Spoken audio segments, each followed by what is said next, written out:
Okay चलिए, तो अब हम आगे बढ़ रहे हैं। हम पढ़ रहे हैं classification of elements and periodicity in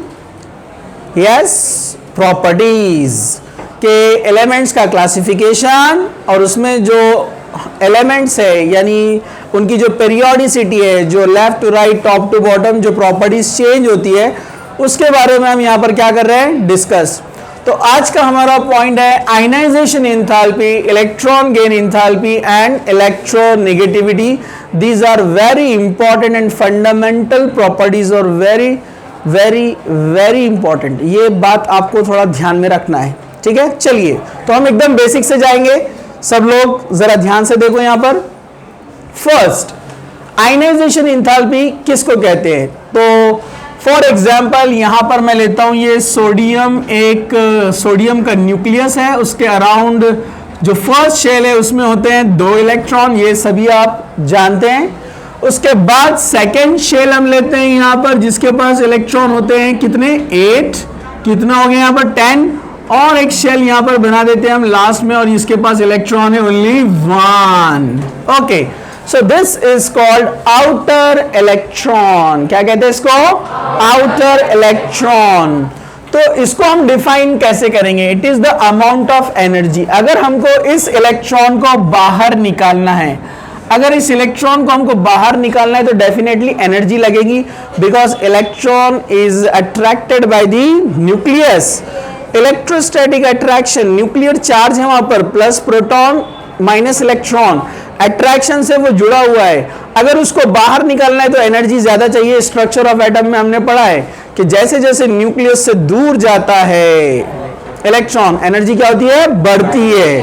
okay, तो एनर्जी वहां पर बढ़ती है, तो इलेक्ट्रॉन को अगर एटम से बाहर निकालना है तो एनर्जी देना पड़ती है। तो हम कहेंगे it is the amount of energy, जो आयनाइजेशन एंथैल्पी है, amount of energy required, amount of energy required to remove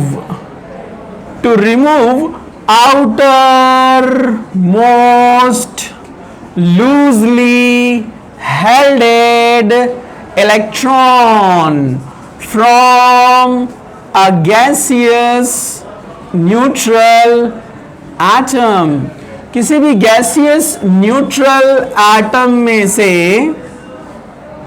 आपको इलेक्ट्रॉन निकालना है तो एनर्जी देना पड़ती है। Okay, so it is the amount of energy required to remove outermost loosely helded electron from a gaseous neutral atom. क्योंकि हमको तो पता है सोडियम मेटल है, मेटल होता है सॉलिड, तो पहले उसको हीट करके क्या करना पड़ेगा, गैस में कन्वर्ट करना पड़ेगा। समझा आपको? तो that energy is not ionisation enthalpy, वो एनर्जी आयनाइजेशन एंथैल्पी नहीं है। अभी तो हमने उसको गैस में कन्वर्ट किया है। समझा आपको? पहले क्या करते हैं, सॉलिड को गैस में कन्वर्ट करते हैं, उसको हम क्या बोलते हैं, सब्लिमेशन। क्या बोलते हैं उसको हम, सब्लिमेशन। सॉलिड का कन्वर्जन कहीं में किया, गैस में, वो सब्लिमेशन होता है। ओके, और उसके लिए जो एनर्जी लगती है उसको बोलते हैं सब्लिमेशन एनर्जी। ओके, फिर सब्लिमेशन होने के बाद अभी वो गैस बना है, उसके बाद वो एटम्स अलग अलग होंगे, उसको बोलते हैं हीट ऑफ एटमाइजेशन। क्या बोलते हैं उसको, heat of atomization.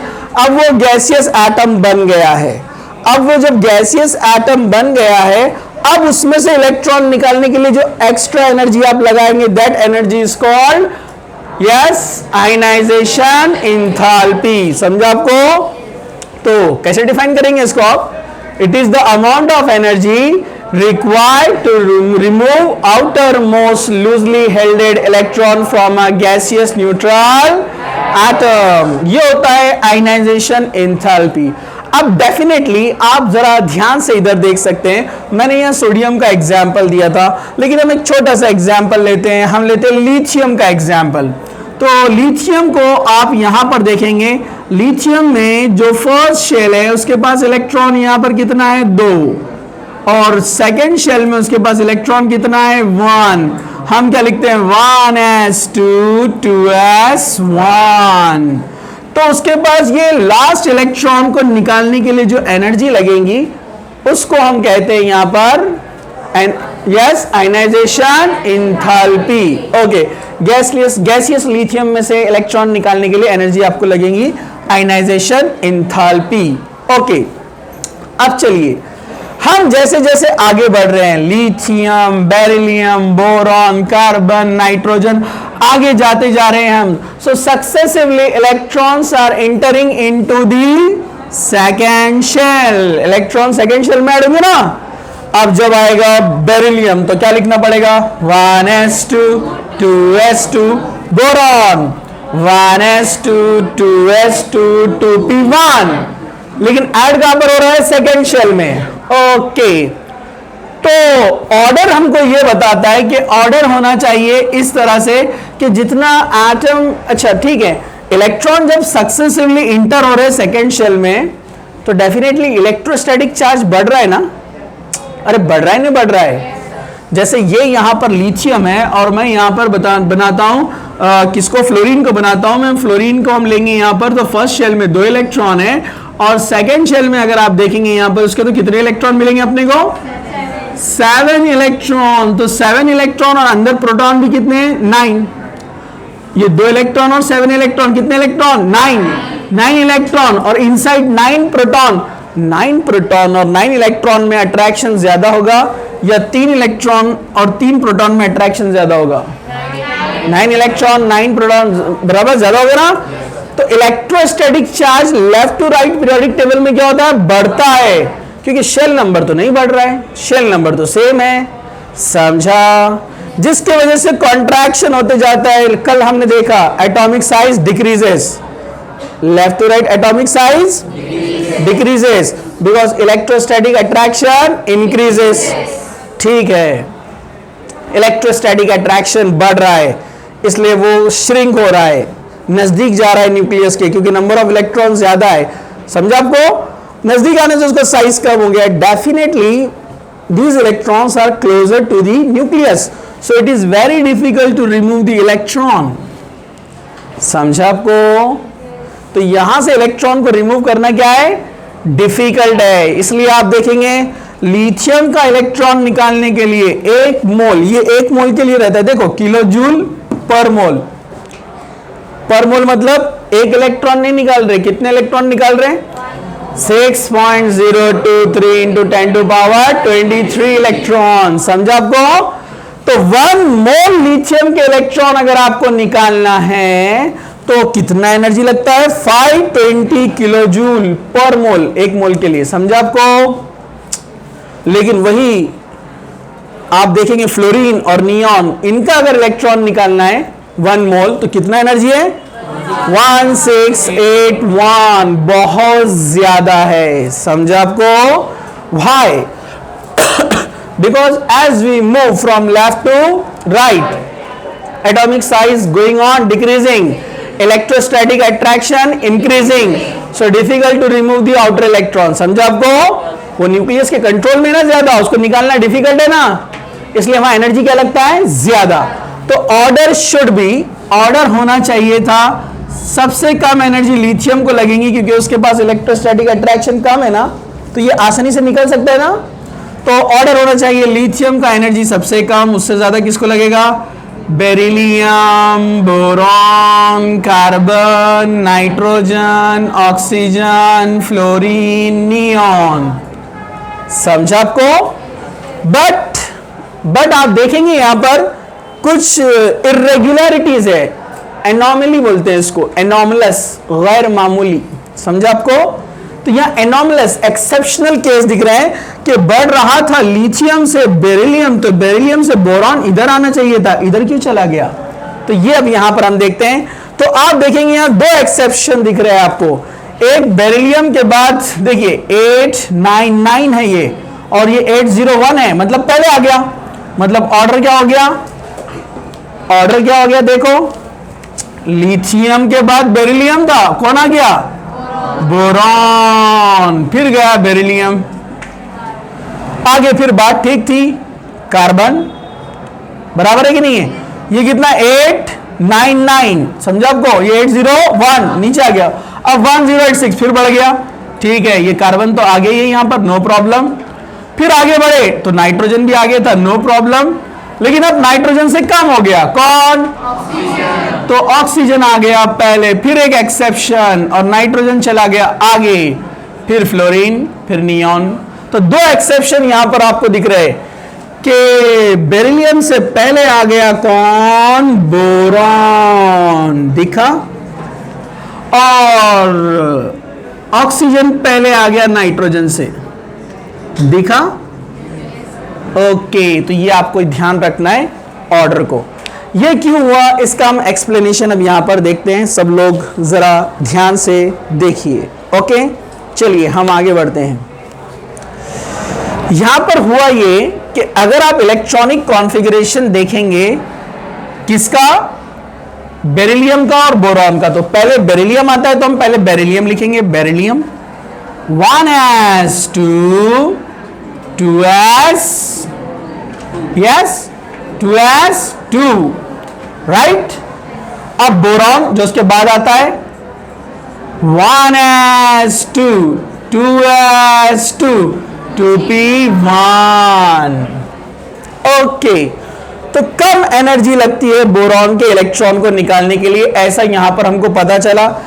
801 kilo joule लग रहा है, जबकि बेरिलियम के लिए 899 लग रहा है। आप बोलेंगे अरे इसका तो एटॉमिक नंबर ज्यादा है, ये 5 है, इसका इलेक्ट्रोस्टैटिक अट्रैक्शन ज्यादा होना चाहिए था, है ना। लेकिन यहां प्रॉब्लम, दो चीजें यहां हम एक्सप्लेन कर सकते हैं। सबसे पहली चीज, this 2s orbital is very close to the nucleus, to the core of the nucleus, समझा आपको, as compared to 2p। 2p के कंपैरिजन में 2s क्या है? बहुत क्लोज है, और अपना पर्पस है आयनाइजेशन एंथैल्पी, मतलब इसका लास्ट इलेक्ट्रॉन निकालना है। लेकिन लास्ट इलेक्ट्रॉन जो 2s है वो बहुत अंदर तक है, न्यूक्लियस से हाईली अट्रैक्टेड है, समझा उसको, जिसको हमने क्या कहा था? नो शील्डिंग इफेक्ट, समझा आपको। तो वहां से इलेक्ट्रॉन को बाहर निकालना डिफिकल्ट है। जबकि बोरॉन में अपना लास्ट इलेक्ट्रॉन कौन है? 2p वाला, जो कि 2s के बाद आता है। ये न्यूक्लियस 1s 2s उसके बाद 2p, दोनों एक शेल में, लेकिन आगे नहीं है। So 2p is away from the nucleus as compare to 2s। 2s के कंपैरिजन में 2p क्या है? दूर है, तो उसका इलेक्ट्रॉन निकालना क्या है? आसान, इसलिए उसको एनर्जी कम लगती, समझा?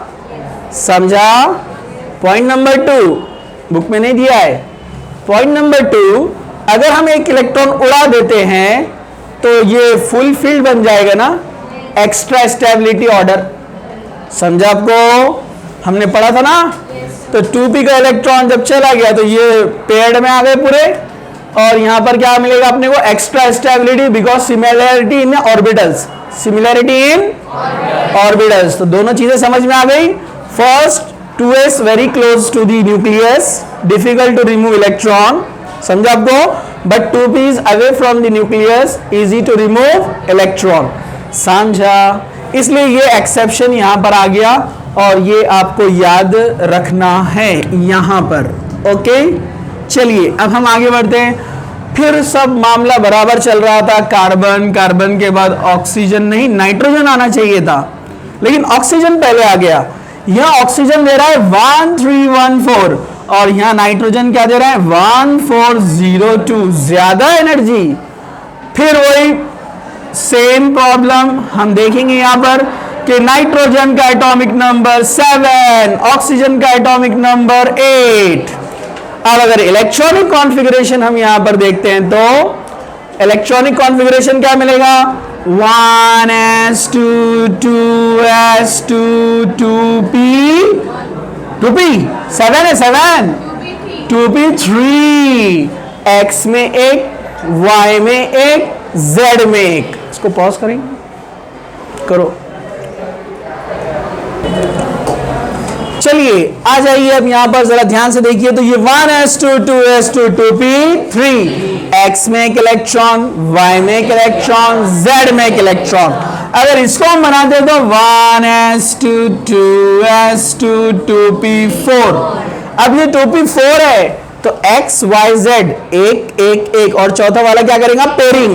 तो x में 2 इलेक्ट्रॉन है, y में एक है, z में एक है। तो अब यहां पर क्या होता है, आपको याद है हंस रूल, हंस rule, electron first feel singly, तो इलेक्ट्रॉन पहले सिंगल सिंगल सिंगल क्या होते हैं, फील होते हैं यहां पर, उसके बाद यहां पर पेयरिंग हो जाता है, बराबर है कि नहीं है। तो यहां पर नाइट्रोजन का जो ऑर्बिटल है सब में एक एक इलेक्ट्रॉन है, 3, मतलब हाफ फील्ड, सब में एक एक है ना, हाफ फील्ड, सब में सेम सेम सेम सेम, मतलब सिमेट्री, तीनों ऑर्बिटल सिमेट्रिकल है, और जो सिमेट्रिकल रहते हैं क्या रहते हैं, स्टेबल। तो स्टेबल है तो वो अपनी स्टेबिलिटी क्यों लॉस करेगा आसानी से, बहुत टेम्परेचर देना पड़ेगा तब वो मुश्किल से इलेक्ट्रॉन देने के लिए राजी होगा, समझा आपको।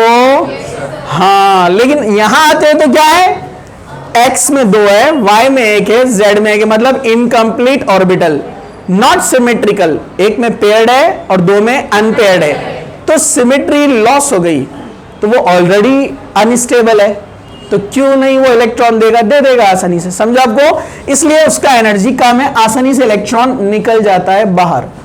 तो एक तो हम कहेंगे हाफ फील्ड और इनकम्प्लीट फील्ड का एक्सप्लेनेशन, दूसरा हम ये कहेंगे ये पूरे सिंगल इलेक्ट्रॉन है, इनमें रिपल्शन नहीं होता है, जबकि यहां पर एक कौन आ गया, पेयर्ड, कौन आ गया, तो पेयर्ड में रिपल्शन होता है, ऑलरेडी अंदर धक्का बुक्की चल रही है, तो एक इलेक्ट्रॉन को आसानी से, अरे समझे क्या, बोलेंगे अच्छा है गया, तो अपन भी सब सिंगल सिंगल अपने को जगह मिल जाएंगे, अरे बराबर है कि नहीं है, ओके। अब देखो यहां पर, इसलिए ये ऑर्डर यहां पर इस तरह से थोड़ा अलग हो गया। चलो अब हम आगे बढ़ते हैं, जरा ध्यान से देखो, ये तो हो गया लेफ्ट टू राइट, एक टॉप टू बॉटम। अगर हम ऊपर से नीचे जाते हैं तो अभी बताया मैंने, लिथियम के नीचे कौन आएगा, सोडियम, लिखा मैंने ऊपर है, लेकिन आप समझ जाएंगे इसका साइज क्या है, बड़ा है, क्योंकि शेल नंबर बढ़ रहे हैं ना, जैसे जैसे हम नीचे जाएंगे तो शेल नंबर क्या हो रहा है, increase.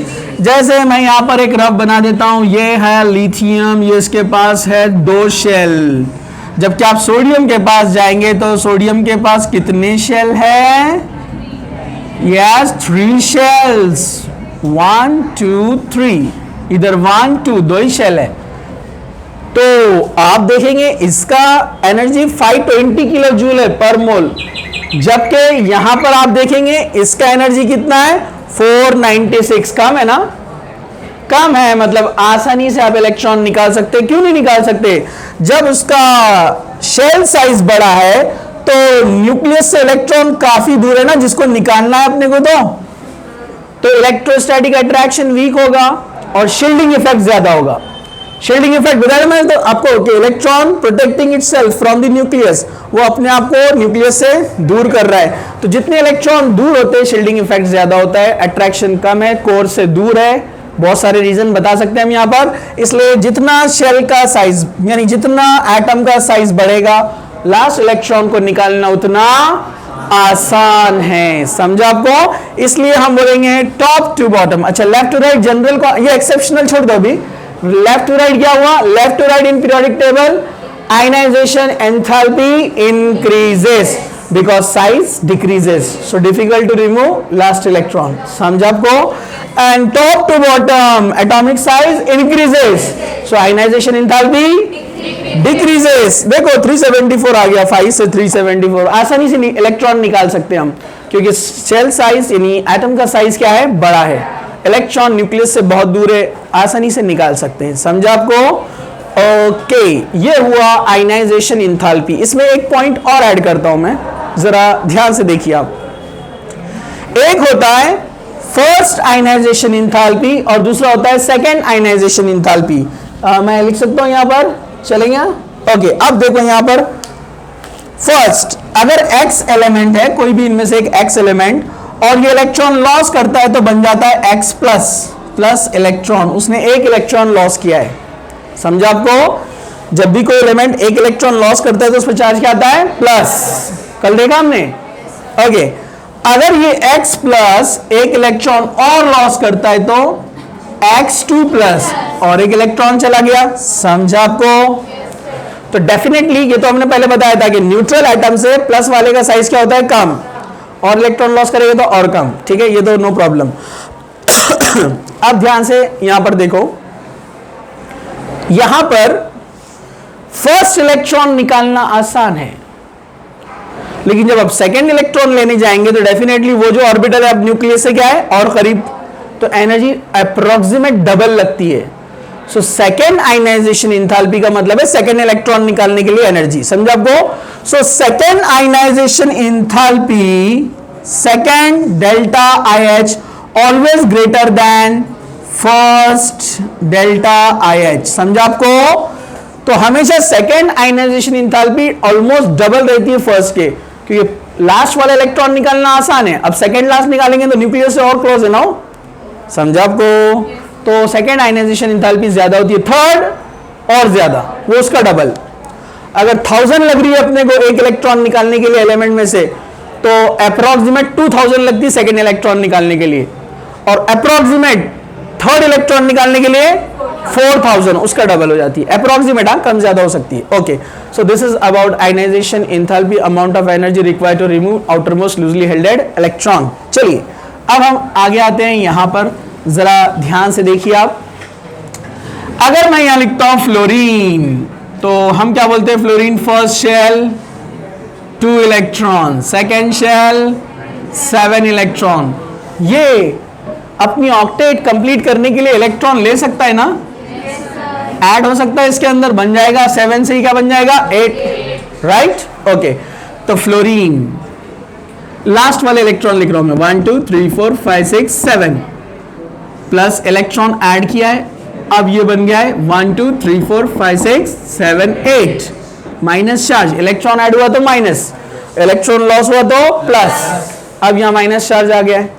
Okay, so amount of energy associated with the atom when electron is added to it, किसी भी एलिमेंट, किसी भी एटम में, देखो पहला वाला क्या था, आउटर इलेक्ट्रॉन निकालने के लिए जो एनर्जी लगती है वो आयनाइजेशन इंथैल्पी, लेकिन किसी एटम में जब आप इलेक्ट्रॉन ऐड करते हैं तो आप तो सोच रहे होंगे एनर्जी बाहर निकलना, तो ऑलमोस्ट केस में होता ही ऐसा, लेकिन कभी कभार उल्टा भी होता है, वो मैं आपको बताता हूं क्यों, ठीक है।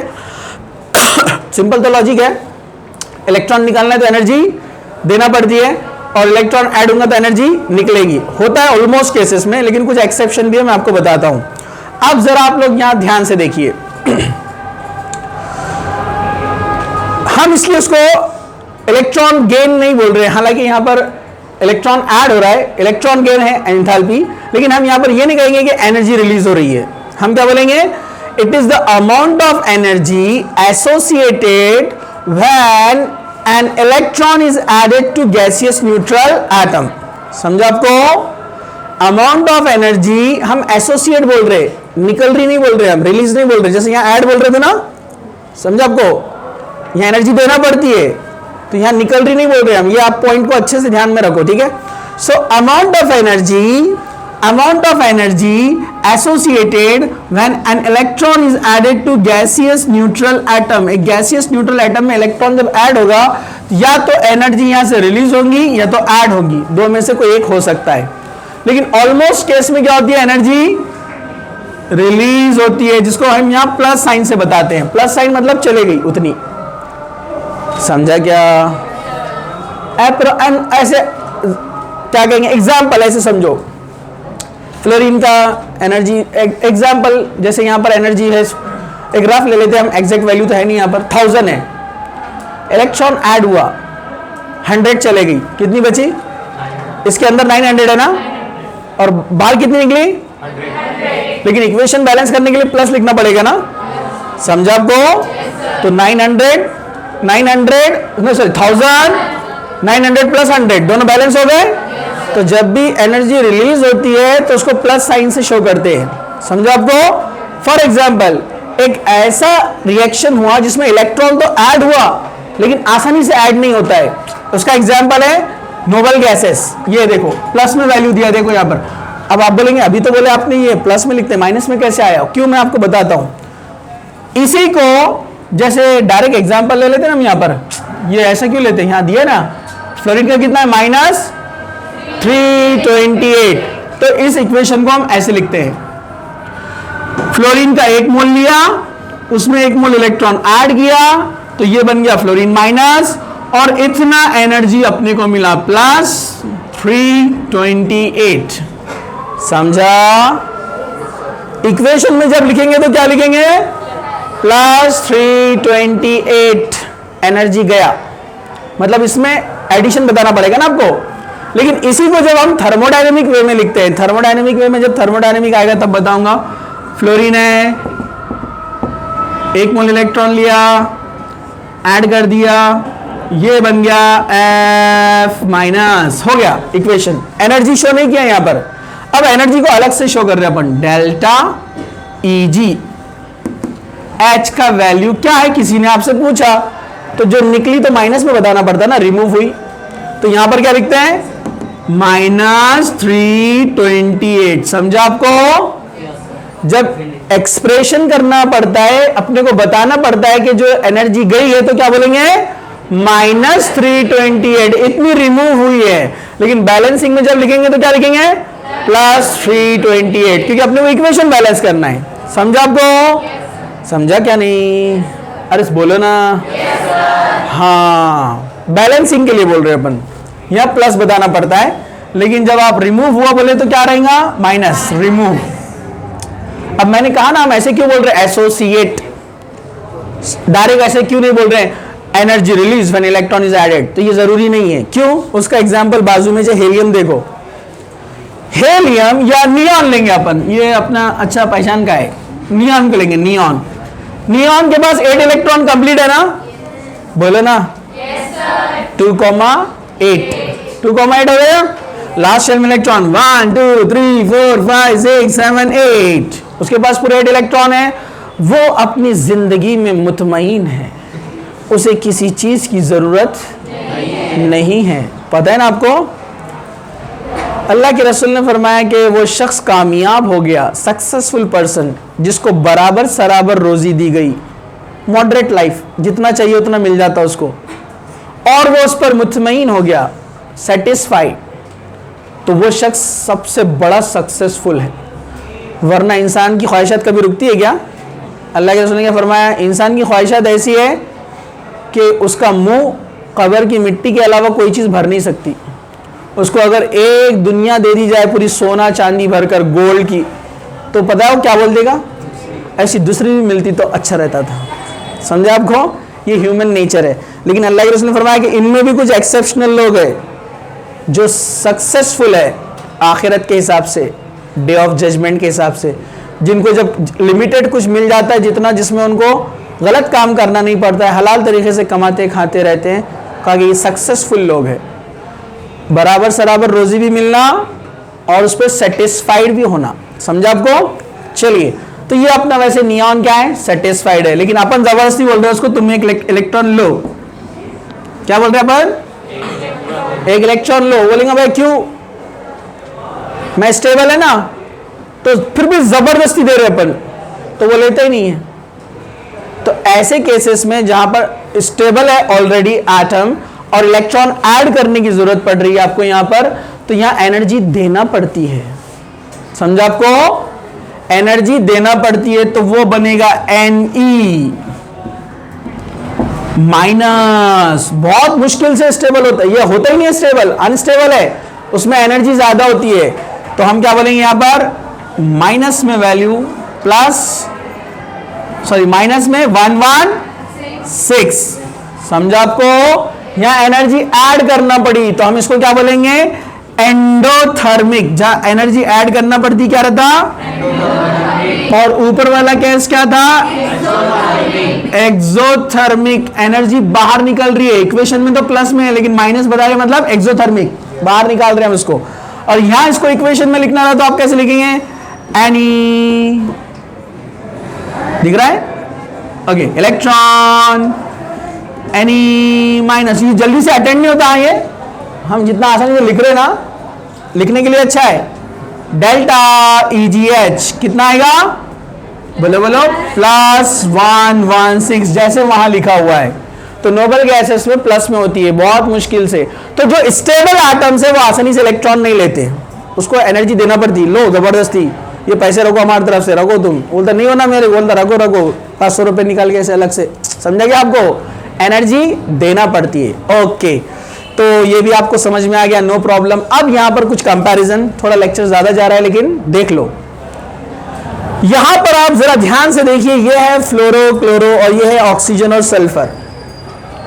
पीरियोडिक टेबल में आप देखेंगे, क्या आप देख रहे हैं, ये अपना पीरियड नंबर कौन सा है, 2 है ना, लीबे बक नो फनी, ऐसे जा रही ना अंदर, ये ऊपर वाला है पीरियड और ये नीचे वाला पीरियड है। जरा उसको ध्यान से देखिए, सेम ग्रुप में, हालांकि दोनों ऑक्सीजन और सल्फर सेम ग्रुप में, फ्लोरीन क्लोरीन सेम ग्रुप में है। यहां पर आप देखेंगे ऑक्सीजन का जो इलेक्ट्रॉन गेन इंथैल्पी है वो -141 है, मतलब इलेक्ट्रॉन जब ऐड हुआ तो 141 गया, लेकिन सल्फर में जब इलेक्ट्रॉन ऐड हुआ तो -200 गया। ज्यादा एनर्जी गया, मतलब बहुत अच्छे से उसने इलेक्ट्रॉन को एक्सेप्ट कर लिया, तो ज्यादा एनर्जी निकलेगी ना, गेटिंग। और इसमें कोई बड़ी बात नहीं है, सिंपल सी बात है, ऑक्सीजन के पास शेल कम है या शेल ज्यादा, एटॉमिक साइज बड़ा है ना, तो इलेक्ट्रॉन को ऐड होना आसान है क्योंकि लार्ज स्पेसेस अवेलेबल, बहुत सारे ऑर्बिटल्स खाली होंगे ना वहां पर, कहीं भी बेचारा बोलेगा हमको जगह दे दो थोड़ी सी, और बराबर है कि नहीं है, लेकिन इनके क्या है, ऊपर वालों के साइज क्या है, स्मॉल, तो वेरी डिफिकल्ट टू इंटर। वैसे लेफ्ट टू राइट आप बताइए क्या होगा, लीबे बक नो फनी। इलेक्ट्रॉन लिथियम में ऐड करना आसान है क्या फ्लोरीन में ऐड करना आसान है, लिथियम, अरे सेकंड वाला शेल एक ही इलेक्ट्रॉन है, जगह ही जगह बोल रहा, आओ बारातियों को बुलाओ, बहुत जगह अपने पास, अरे समझा क्या, अरे समझा क्या।